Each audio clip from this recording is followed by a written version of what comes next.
Hello dear students, in this video lecture we will discuss inverse of a matrix and rank of a matrix. Basically हम previous video lectures में already अभी matrix define कर चुके हैं. Then हम लोगों ने कुछ प्रॉपर्टीज ऑफ मैट्रिसेस कर लिए हैं, टाइप्स ऑफ मैट्रिसेस भी कर लिए हैं. अब उसमें फर्दर हमें सिस्टम ऑफ इक्वेशन सॉल्व करने के लिए इन्वर्स या जो हम कह सकते हैं रैंक की हमें नीड पड़ेगी. तो मैं 10+2 लेवल के जो सिस्टम ऑफ इक्वेशन है उसकी मैं बात नहीं करूँगा.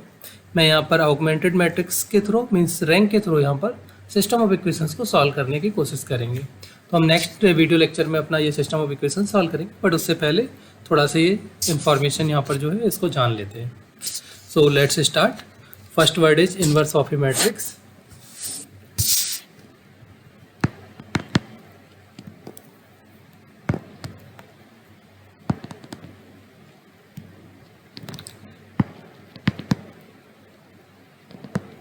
Inverse of a matrix.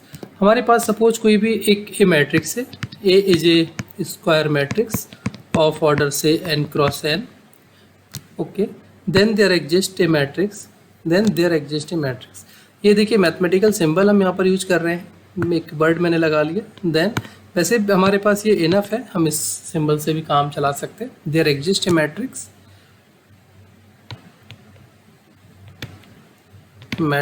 Capital B such that. अब इन्वर्स किसको बोलते हैं? A B equals to B A equals to I. वही हमने एक नंबर सिस्टम की हम बात कर लें.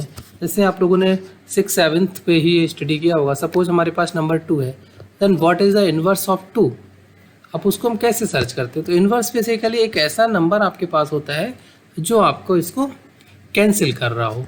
तो अगर हम यहाँ पर मल्टीप्लिकेटिव इन्वर्स की बात करें तो यहाँ पर 1/2 से मल्टीप्लाई करेंगे तो हमें कितना मिल जाएगा? 1. मीन्स हमारा जो आइडेंटिटी है या जो यूनिटी है वो हमें यहाँ पर ऑब्टेन होनी चाहिए. तो मैट्रिक्स के इसमें हम आइडेंटिटी आई से रिप्रेजेंट करते हैं. तो इसी तरीके से जैसे हमारे पास 2 के कॉरस्पॉन्डिंग एक नंबर हमें सर्च करके लेके आना था जिससे हम मल्टीप्लाई करें और हमें कितना मिल जाए? 1. सेम वे हम यहाँ पर भी यही वर्क कर रहे हैं कि एक ऐसी मैट्रिक्स हम सर्च करके लेके आते हैं जिससे हम इसको मल्टीप्लाई करें और हमारे पास कितना आना चाहिए? Identity matrix. तो ये जो मैट्रिक्स हम सर्च करके लेके आ रहे हैं, this matrix is known as the inverse of the given matrix A. So then B is called inverse of A. तो ये डेफिनेशन बेस्ड आपको लिखा है. इनवर्स अगर आपको निकालना है ए का तो ये ऐसे आपको नहीं मिलेगा, बाकी पूरा एक प्रोसीजर आपको फॉलो करना होता है. हम कोशिश करेंगे कि इनवर्स निकालने के भी हम आपको प्रोसेस दें, बट अभी हम उस पर ज़्यादा फोकस नहीं कर रहे हैं. ओके, तो मैंने पहले भी बोला कि 10+2 लेवल की मैं वर्किंग यहाँ पर नहीं कर रहा हूँ, हम उसको रिवाइज कर रहे हैं केवल. तो इसको थोड़ा सा शॉर्ट में ही हम करने की कोशिश कर रहे हैं. तो इसका थोड़ा सा आपको ध्यान रहे. अगर किसी 10+2 लेवल का कोई स्टूडेंट अगर वॉच कर रहा है, उसको अगर कोई डिफ़िकल्टी है तो मुझे कमेंट सेक्शन में मेंशन कर सकता है. मेल आईडी मैंने यहाँ पर प्रोवाइड की हुई है. टेलीग्राम ग्रुप है, वहाँ पर वो मुझे इंडिविजुअली मेंशन कर सकता है कि मुझे ये कंटेंट चाहिए, तो मैं उसको फिर सेपरेट कवर करने की कोशिश करूँगा. क्योंकि अभी हम लीनियर अलजेब्रा की बात कर रहे हैं तो वहाँ पर हम मैट्रिसेस को बहुत डिटेल्स में नहीं कंसीडर कर सकते. सो मैंने यहाँ पर आपको ये इन्वर्स डिस्कस कर लिया. अब हम कुछ प्रॉपर्टीज़ भी यहाँ पर देख लें, क्योंकि इंपॉर्टेंट हमारे पास प्रॉपर्टीज़ ही हैं. इन्वर्स निकालने का प्रोसीजर इंपॉर्टेंट नहीं है, उसकी प्रॉपर्टीज़ ज़्यादा इंपॉर्टेंट है. तो सबसे पहले हम देख लेते हैं कि भाई सपोज हमारे पास डिटर्मिनेंट की ही बात कर लेते हैं कि what is the determinant of A inverse. This one is the basically is nothing. This is 1/a means determinant of a. 1 determinant of a आप इसको मेंशन कर सकते हो. ठीक है, तो ये आप इस तरह से इसको लिख सकते हो. आपको फर्दर हमारे पास कुछ प्रॉपर्टीज है. से पहले तो हमने एक मार्क कर दी विदाउट एनी नेम, तो हम प्रॉपर्टीज बेस लिख लेते हैं. से नंबर 1 हमारे पास a इन्वर्टेबल है. A H invertible. ठीक, अब यहाँ पर देखिए इन्वर्स तो हमने बोल दिया, एच इन्वर्टेबल. यहाँ पर एक और मैं छोटा सा पॉइंट यहाँ मेंशन करना चाहूँगा. जो मैं यहाँ पर लिखने का तरीका यूज कर रहा हूँ, ये मैथमेटिकल टर्म्स में हम यूज़ कर रहे हैं. यहाँ पर लैंग्वेज को अवॉइड करने की कोशिश कर रहा हूँ. सो प्लीज़ आप वर्ड्स पर फोकस कीजिए, जो प्रोनाउंसिएशन हो रहा है उस पर फोकस कीजिए. यहाँ पर अगर आप लिखा हुआ केवल देखेंगे then it is not enough. आपको उसके बियॉन्ड भी लिखने की ज़रूरत पड़ जाएगी. तो इसलिए जो वर्डिंग है उसको आप फोकस करके चलिए. ठीक है। और एक एक वीडियो अगर आप कंटिन्यूशन में देखेंगे तो डेफिनेटली आपको काफ़ी हेल्पफुल होगा। तो इसीलिए मैं बार बार ये बात कहता रहता हूँ कि आप चैनल को कंटिन्यूसली वॉच करने के लिए सब्सक्राइब कर लें, जिससे कि आपको, और बेल आइकॉन को प्रेस कर लें, जिससे आपको लेटेस्ट जो भी अपडेशंस आती हैं आपको तुरंत मिल सके, तो कोई भी आपका जो सेगमेंट है वो मिस ना हो। तो इसके लिए आप थोड़ा सा ध्यान रखिए, ये हम लोगों को भी थोड़ा सा हेल्पफुल होगा। ओके, सो फर्स्ट प्रॉपर्टीज हमने एक मैट्रिक्स ही कंसिडर की और वो मैट्रिक्स हमारी क्या है, इन्वर्टिबल। तो जैसे हमारे पास ये नंबर्स की हम बात कर रहे थे, तो यहाँ पर ही हम यही बता रहे हैं कि अगर ए इन्वर्टिबल है then the inverse of A is unique. आपको एक से ज़्यादा इन्वर्स एग्जिस्ट नहीं करेंगे। अगर मैट्रिक्स इन्वर्टिबल है यानी इन्वर्स एग्जिस्ट करता है then it is unique. Inverse is unique, इसको मैं लेमन लैंग्वेज में लिख देता हूँ, इन्वर्स इज यूनिक। मैंने इन्वर्टिबल मैट्रिक्स ली थी तो उसका इन्वर्स क्या होगा, यूनिक होगा। तो ये हमेशा आपको ध्यान रखना है। नंबर 2, हमने singular non singular previous video में डिस्कस कर लिया है। हमारे पास सपोज इफ A and V are 2 n cross n means square matrix है, n cross n non singular matrices, ये नॉन सिंगुलर है। देन अगर हमारे पास ए बी प्रोडक्ट है, हम इसके इन्वर्स निकालें, then this is basically V inverse A inverse. जैसा आपने ट्रांसपोज के केस में देखा, सेम आपके पास रिवर्सल लॉ यहाँ पर भी फॉलो होता है। ओके, तो ये इस तरह से आपके पास होता है। ट्रांसपोज से ही सिमिलर काफ़ी प्रॉपर्टीज़ हैं, तो उन्हीं को हम यहाँ पर मेंशन कर रहे हैं बेसिकली। नंबर 3, अब अगर मान लीजिए हमारे पास if A is non singular. अच्छा, एक चीज़ और भी है कि जो इन्वर्स है, inverse is always exist for the non singular matrices. तो यहाँ पर भी मैं एक नोट ही मार्क कर देता हूँ, नोट इन्वर्स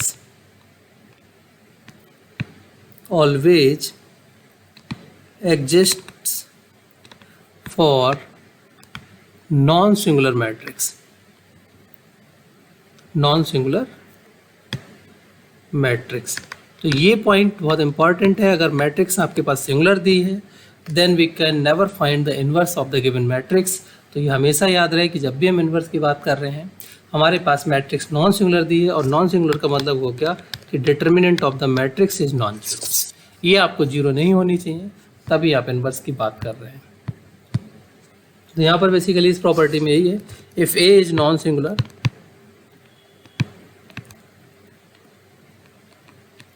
देन इन्वर्स हमारे पास मिल जाएगा। हमने इन्वर्स का इन्वर्स सर्च करने की कोशिश की, तो इन्वर्स का इन्वर्स हम जब देखेंगे देन दिस इज सिंपली ए। मैंने अभी जस्ट बोला ही था कि हमारे पास सेम प्रॉपर्टी जो ट्रांसपोज वाली हैं एज इट इज अप्रॉक्सीमेटली आपकी यहाँ पर वर्क करती हैं। ओके, अब एक नेक्स्ट वन इज ए हमारे पास अगेन नॉन सिंगुलर है, एज नॉन सिंगुलर। हम जो मैट्रिसेस यहाँ पर लेके चल रहे हैं, अगर सिंगुलर मैट्रिक्स है देन हमें नहीं पता कि ये सब कंडीशंस होंगी भी या नहीं होंगी, सिर्फ एक नॉन सिंगुलर मैट्रिक्स की बात पे ये सब डिस्कशन हो रहा है।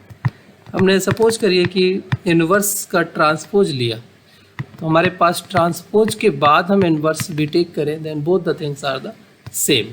तो आप ट्रांसपोज पहले कर लें या इन्वर्स पहले कर लें, ये आपके पास म्यूचुअली इंटरचेंजेबल होंगे। Number 5, as non singular. अब हम ये कॉम्प्लेक्स एंट्रीज के ऊपर भी देख सकते हैं। एज, फिर same situation, as non singular. सारे केसेस ये नॉन सिंगुलर पे ही लिए जा रहे हैं क्योंकि इन्वर्स से रिलेटेड है। ओके, देन ए इन्वर्स का हम ट्रांजुगेट देखें या ट्रांजुगेट का ए इन्वर्स निकालें, both the things are again same. And last one, last important property, inverse of the identity matrix. Inverse of identity matrix is itself identity। Basically ये single matrix ऐसी होती है जो जिसका इन्वर्स सेम होता है। बाकी अगर कोई ऐसी मिलती भी है, अगर कोई मैट्रिक्स आपको ऐसी एग्जिस्ट करती है जो मैट्रिक्स के बराबर ही इन्वर्स आ जाए, then such kind of matrices is known as the self inverse matrices. Self inverse matrices. तो ये बेसिकली हमने इन्वर्स की कुछ प्रॉपर्टीज़ यहाँ पर देखी हैं। मैंने अभी आपको बोला कि हम इन्वर्स यहाँ पर फाइंड करना आपको नहीं बता रहे हैं, तो प्लीज़ आप जो 10+2 लेवल के स्टूडेंट्स हैं वो इसको अगर उनको ज़रूरत है तो वो मुझे बता सकते हैं, उसके लिए हम देख सकते हैं बाद में, बट अभी हम उस पर फोकस नहीं कर रहे हैं। अब हम अपना नेक्स्ट इंपॉर्टेंट पॉइंट डिस्कस करने वाले हैं जिससे रिलेटेड है हमारा रैंक, जिसमें हम इक्वेशंस को सॉल्व करेंगे with the help of rank. उससे पहले एक छोटा सा पॉइंट आता है, हमारे पास मैट्रिक्स गिवन है। मैट्रिक्स आपके पास सपोज एक गिवन है A, maybe you consider something 1 3, कुछ भी आप ले सकते हो, 1 2 3 समथिंग, कुछ भी आप ले लो, 1 2 3 4 5 6, ये एक कोई मैट्रिक्स हमने ले ली। पहला वर्ड आता है यहाँ पर माइनर, तो जैसे हम जो वर्ड यूज़ कर रहे हैं माइनर ऑफ ए, तो बेसिकली माइनर सिंपल जिस तरह से हम वर्ड यूज कर रहे हैं कि आपने एग्जाम्स दिए होंगे, तो एग्जाम्स में क्लास टेस्ट आपके पास होता है, मीन्स समथिंग स्मॉलर, ठीक है, और एक आपके पास एग्ज़ाम होता है, तो एग्ज़ाम का ज़्यादा वेटेज होता है और क्लास टेस्ट का आपका कम वेटेज होता है। तो सेम समथिंग यहाँ पर भी है कि जब हम फुल मैट्रिक्स कंसीडर करें then we can consider just like the exam, और अगर उसका कुछ पार्ट कंसीडर कर लें, उसके पार्ट से कुछ वैल्यू को कंसीडर कर लें, then this is something minor. अब ये देखिए, मैं जो भी यहाँ पर एग्जांपल्स की बात कर रहा हूँ ये कुछ आपको एक्सप्लेन करने के लिए मैं यूज़ कर रहा हूँ, it is not exactly applicable in your case, तो ये आप ध्यान रखें, कोई भी इसको ये ना कहे कि यहाँ पर हमने जो वर्ड यूज किया है वो पूरी तरह से फिट नहीं है, तो इसका खास तौर से ध्यान रखें, क्योंकि ये मैं इसलिए यूज कर रहा हूँ कि माइनर आपका बेसिकली डिटर्मिनेंट पे डिफाइंड होता है, और मैट्रिक्स का जो मैंने अभी एग्जांपल दिया है वो इसका सब पार्ट की बात की गई है, तो सब मैट्रिक्स में यहाँ डिस्कस नहीं कर रहा हूँ, मैं माइनर की बात कर रहा हूँ। तो यहाँ पर इसका फर्स्ट माइनर हम ले सकते हैं कि कुछ स्मॉल सेगमेंट हमने ले लिया, स्क्वायर मैट्रिक्स हमारे पास आ गई 1 2 4 5, एक हमारा फर्स्ट माइनर ये आ गया। यू कैन ऑल्सो राइट 1 3 4 6, और you can also right 2 3 5 6, these are the minors of order 2 cross 2। तो माइनर हमेशा आपके पास स्क्वायर मैट्रिक्स के फॉर्म में होते हैं, ये एक सबसे important point, minors always exist in square form, क्योंकि determinant always defined for the square matrices. तो ये तो ऑर्डर 2 के हो गए। अब ऑर्डर 1 के देखिए, अब सिंगल सिंगल एलिमेंट्स पुट करते चले जाइए। 1, अब ये 1 ऑलरेडी आपके पास है, 2 3 4 5 6, these are the minors of order 1 by 1। तो इस तरह से सारे माइनर्स आप यहाँ पर नोट डाउन कर सकते हैं, और इन्हीं की हमें बेसिकली कहीं ना कहीं अब जो हम रैंक डिफाइन करने जा रहे हैं उसके अंदर नीड पड़ेगी। तो बेसिकली अब हमारा इंपॉर्टेंट पॉइंट है rank, rank of a matrix. तो रैंक कैसे निकालते हैं अब हमें ये सीखना है। रैंक, अच्छा, अब ये एक यहाँ पर स्क्वायर मैट्रिक्स ही होना कोई कंपल्सन नहीं है, अगर स्क्वायर मैट्रिक्स है देन वेल एंड गुड, नहीं है तो रैंक आपके पास किसी भी मैट्रिक्स को आप डिफाइन कर सकते हैं, ठीक है, और वो कैसे डिफाइन होती है, क्या नंबर आएगा, वो अभी हम यहाँ पर मेंशन कर रहे हैं। ए इज ए गिवन मैट्रिक्स, ठीक है,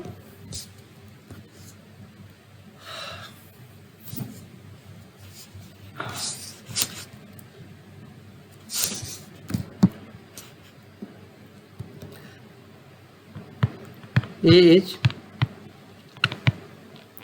गिवन मैट्रिक्स। अभी मैं स्क्वायर पे लेके चल रहा हूँ, ठीक है, अभी अगले आपको थोड़ा समझ आ जाएगा। Given matrix of order n, ठीक, ऑर्डर n आपने ले लिया, then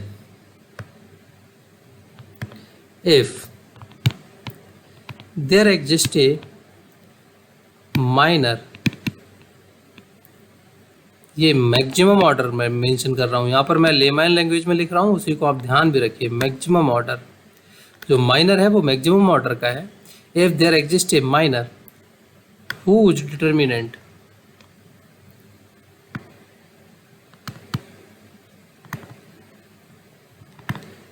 is non zero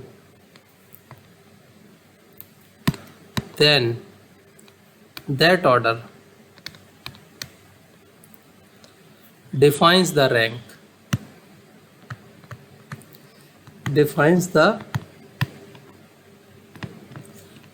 of A।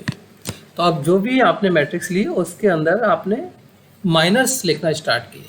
तो जो भी लार्जेस्ट ऑर्डर का माइनर जिसकी डिटरमिनेंट आपके पास नॉन जीरो एग्जिस्ट कर गई, देन आप कह सकते हैं कि this particular number, this particular order is the rank of the given matrix. तो इसको बाकी आप सिंपल वे में लिखना चाहें मैं वो भी मार्क कर देता हूँ, दूसरी लैंग्वेज में डेफिनेशन आपको जो भी सुटेबल लगे वो आप यूज़ कर लीजिए। Rank of matrix A is say r, rank of A is say r if and only if number 1 there exists a minor, there exists at least one minor of order R and अब यहाँ पर at least one non zero minor, okay sorry non zero word हमें और introduce करना पड़ेगा, non zero minor of order r and number 2 every minor of r plus oneth order is zero और you can use the word vanish. तो आपको जो भी suitable लगे वो डेफिनेशन आप यहाँ पर इंट्रोड्यूस कर सकते हैं, ठीक है। तो इस तरह से आप इसकी रैंक डिफाइन करते हैं। हम एक छोटी सी मैट्रिक्स यहाँ पर ले लेते हैं, उसकी रैंक डिफाइन कर देते हैं। फॉर एग्जांपल हमने एक मैट्रिक्स ले ली say A is 1 0 0 1। So what is the minor, इसमें एक तो सेल्फ आपके पास, पहले मैं माइनर्स ही लिख देता हूँ, कोशिश रहेगी मेरी कि मैं आपको सारे माइनर्स लिखूँ। पहला माइनर तो आपके पास आ जाएगा सेम ऑफ द मैट्रिक्स, क्योंकि स्क्वायर मैट्रिक्स है तो ये आपके पास आ गया। दूसरा माइनर आपके पास ये तो हो गया 2/2 का, लार्जेस्ट यही होगा। फिर आपने 1 आपने ले लेना है, फिर आपको 0 ले लेना है, फिर आपका 0 आ जाना है, फिर 1 आ जाना है। तो यहाँ पर एटलीस्ट कोई एक आपके पास नॉन जीरो आ जाए। And what is the value of this, this is 1। सो ये कितना हो गया, नॉन जीरो हो गया। तो इस पर्टिकुलर मैट्रिक्स की रैंक कितनी आ गई, 2। क्योंकि अगर ये 0 हो जाता, फॉर एग्जाम्पल अगर ये 0 हो जाता तब हम रैंक कैसे डिफाइन करेंगे। This is the 1 example, this is second example. हम इसी तरीके से इसी को लेके चल रहे हैं, sorry it's not this one, this. अब ये डायरेक्ट तो आपके पास माइनर्स की बात कर लीजिए, तो ये पहला तो आपके पास 1 0 0 1 0 0 आ गया और इसकी वैल्यू कितनी आ गई, 0 आ गई।